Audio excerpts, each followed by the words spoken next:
So the annual meeting of the new champions, or Summer Davos, did wrap up recently. Let's talk about it with John Kao, who is founder of EdgeMakers, an attendee at the event, as well as Mr. Innovation himself. You are seriously creative. We will show Mr. Kao's bio in a second on screen. Of course, my good colleague Xiaocheng has been covering the event. So let's talk to you first, Xiaocheng, about what innovative things did you experience at the forum? Well, so the theme itself is a very innovative concept, but it seems that the forum is trying to let us take a break from the heated debate of the China-U.S. trade tensions. But I guess it's never going to happen, because most of the technology trade is intertwined with the current trade tensions between China and the U.S. And most of the the entrepreneurs and technology companies I've spoken to say, so far they haven't really seen they haven't felt any pinch from that regard. But going forward, the biggest frustration is not the tariffs themselves, but the uncertainty regarding the trade. So they are trying to say that if you want to have a smooth process in the fourth industrial revolution, you need to resolve the differences as soon as possible, probably before the midterm. And I guess, John, your outside-the-box thinking on this is to focus on education for the future, right, with EdgeMakers. Well, the great thing about a Summer Davos is that you can look far off into the future as well as to tomorrow. And so my subject, I chaired a session on education in an innovative society. What does it mean, first of all, to be an innovative society, and then how do you prepare people for it? I like to say, if you want innovation, you need people who know how to do it. If you want people who know how to do it, you have to help them learn how to do it.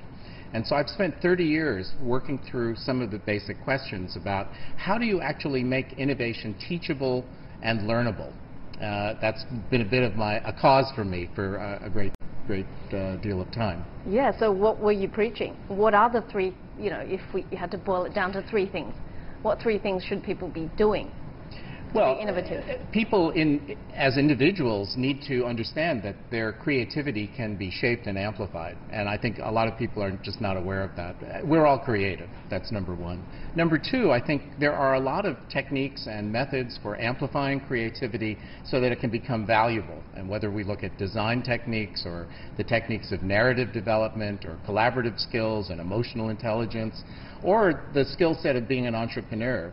My goal has been to integrate all of these into what I call new fundamentals that can be available to young people, not just in schools, but everywhere. It's where they live anyway. Young people understand they live in an innovation society.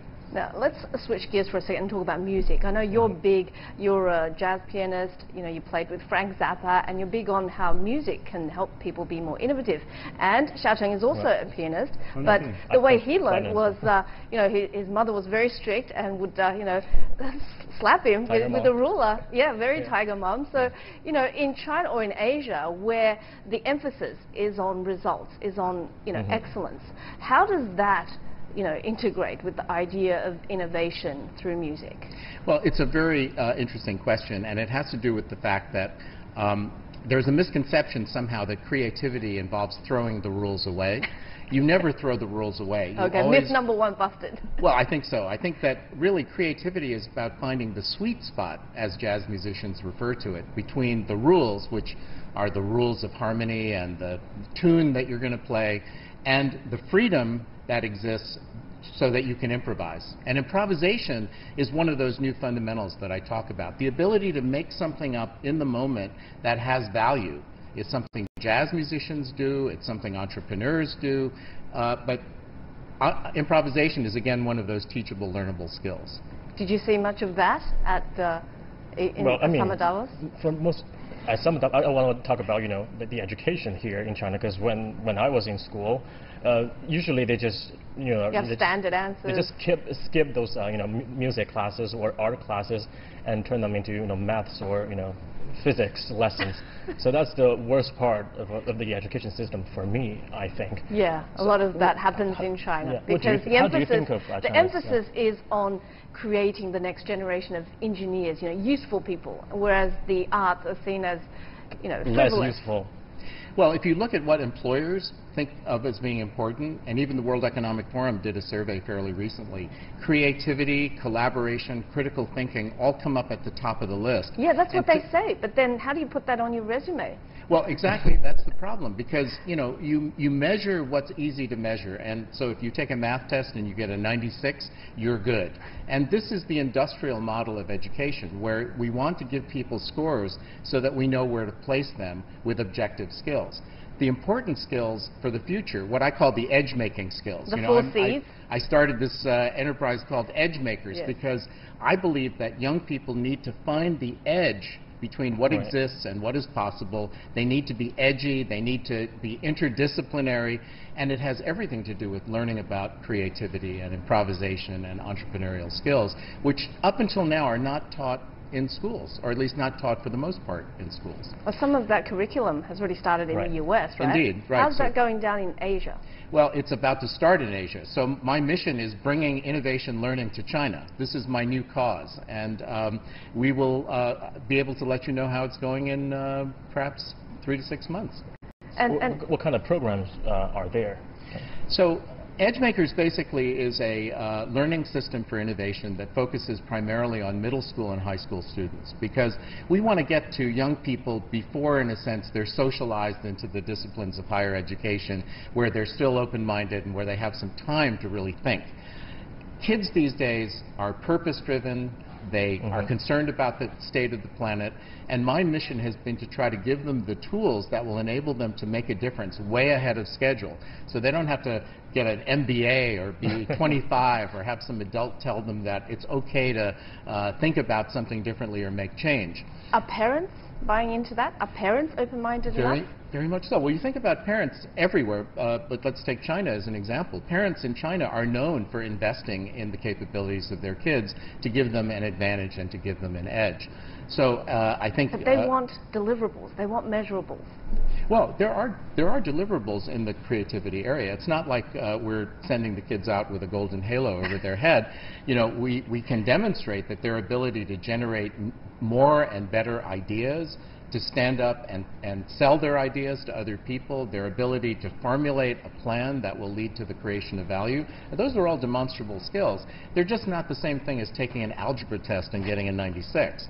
So what that argues for is an expanded view of what education needs to be and what has to happen in the classroom, which is the notion that you learn by doing things, not just by reading books and looking at, listening to lectures, that you collaborate with others in projects, and that learning is about blending a lot of different skills together to make magic happen. But I guess those parents want to see some AI or mathematics or language elements in those programs. Well, AI is, I think, a fundamentally important and intriguing set of disciplines, and AI marks the high ground of economic competition for the next few decades. So, have you read the new book by Kai-Fu Lee on how AI? The jobs of the future are exactly going to use those 4 Cs that you speak of, critical thinking, collaborative, and creative? Well, look, at least for the foreseeable future, computers cannot show empathy. They don't have imagination. They don't have the emotional intelligence to look at a human being and kind of figure out what's going on in their minds with clinical skills. So there's, in a way, AI and machine learning and the digital environment create a different kind of a play space for human beings to exercise their imagination and leverage our native creativity to do amazing things. AI is also obviously relevant in the education area, because we're moving into this era where we have personal digital identities that can negotiate on our behalf with employers or with people who have opportunities or who have problems that want to be solved. And AI can very efficiently be a matchmaker and can help us to find opportunities or open the next door for things we're interested in. But it's not going to give us all the answers, unfortunately. Do you think AI would create more jobs or become a job killer? Well, that's the 64 yuan question. And, well, it's going to kill a lot more jobs first, but then 60 million more jobs according to WEF. Right. So the answer really is nobody knows, right? So anyone who says they know is probably trying to sell something. On the other hand, exactly. it's obvious that a lot of jobs are going to be destroyed and a lot of new jobs are going to be created, and the velocity of job creation matters very much. And that is a function of wise decisions at the policy level. It's a function of wise decisions at the education policy level. So if you can increase the supply side of talent that is enabled to do meaningful things, right? So you have all these kids and they're in school and now you're pointing them in the direction of careers of the future rather than careers of the past, then you're likely to be in better shape. So I would say that it's not a given one way or another, and if we see wise decision making, we should be okay. Yeah, Does China have good policies to import more talents? Well, I think China has been historically an extremely intriguing place for talent to migrate to. Intriguing, meaning what? Yeah. Well, intriguing in the sense that, you know, I mean, certainly people from where I live, which is the U.S., have been coming to China for many reasons in mass quantities for many, many years. And China represents opportunity, it represents inspiration. There are resources here that are not available elsewhere. The fact that you can pilot new things here at scale, in contrast to the way things work in most other places, is very attractive to certain classes of entrepreneurs. The availability of resources to explore certain tracks of innovative technology. I think all of that is very attractive to certain entrepreneurs and certain classes of talent. Well, I hope your classes end up being implemented in schools here because they really need it. My kids are still, you know, learning from these textbooks that are all about writing things, you know, having standard answers and doing lots of practice questions. But let's get back to you because you've had such an interesting or variety of careers, you know, jazz pianist as being one of them. You produced movies, you were in showbiz as Harvard Business School writer, professor doctor. for 14 years, yes, doctor, you know, psychiatry and medical doctor, Harvard, and I mean, so many luminous titles. You know, what is it? What was it that drove you to be so creative, to have so many different personas? Well, I could say tongue-in-cheek that my parents only had one child, so I had to be all the children. Since they were good Confucian parents. Oh, so are we. But, you know, the other answer, which is the more serious one, is that I started off being insatiably curious about how things work. I mean, I've been curious about creativity and innovation since I was very young. So your parents encouraged you to be My parents were very enlightened, both academics, and since I was only child, I had a lot of time and resources to pursue my interests, and they supported that. They left you alone. They left me alone. And this was, you know, I was growing up in New York, so I had a kind of a liberated environment with these enlightened Confucian parents. It was actually a really great combination. But I think what got me to move around... Were your grades good? My grades were really good. I mean... Oh, obviously to get into Harvard for medicine. Yeah, medical school. Right. Yeah.